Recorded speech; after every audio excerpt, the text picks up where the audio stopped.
Assalamualaikum warahmatullahi wabarakatuh. Saya Sylvie Janadistin, mahasiswa semester 3 Fakultas Hukum Universitas Juanda Bogor.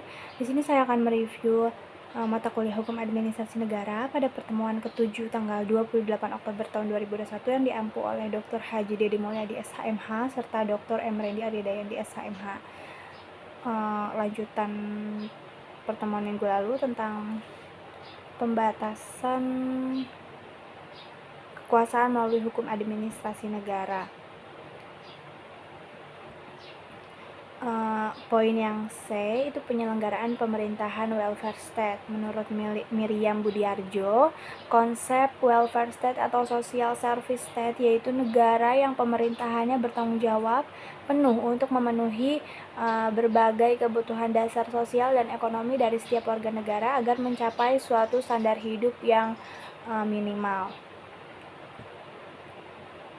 Lalu menurut Attreich, konsep negara penjaga malam atau liberalisme negara hukum dalam arti sempit yaitu pemerintahan hanya mempertahankan dan melindungi ketertiban sosial secara ekonomi berdasarkan asas laissez-faire, laissez-aller.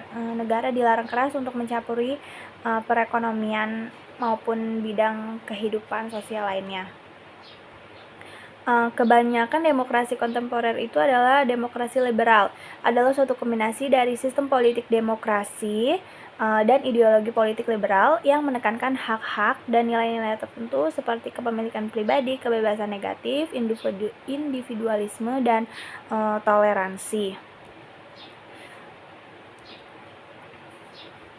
Negara hukum modern itu terdapatnya pengakuan dan penerimaan terhadap peranan-peranan yang dilakukannya sehingga suatu kekuatan yang aktif dalam rangka membentuk kondisi sosial, ekonomi, dan lingkungan fungsinya.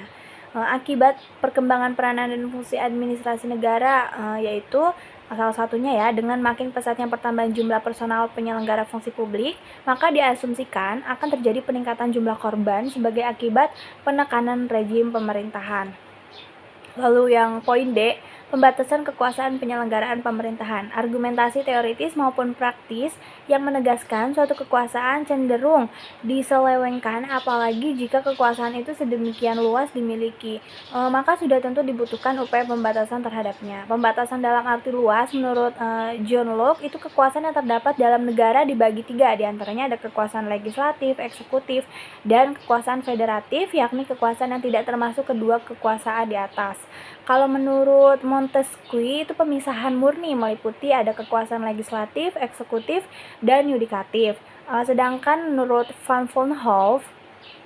Vollenhoven dengan teori catut praja diantaranya ada fungsi bestur atau eksekutif, fungsi kepolisian politi, fungsi peradilan atau Rechtspraak, lalu ada fungsi membuat peraturan atau wetgeving.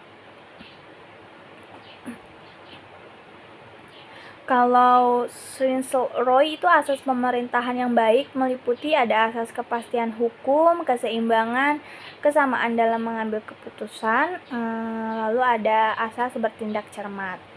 Pembatasan dalam arti sempit adalah suatu upaya untuk membatasi penyelenggaraan kekuasaan negara pemerintahan melalui perangkat-perangkat hukum administrasi negara.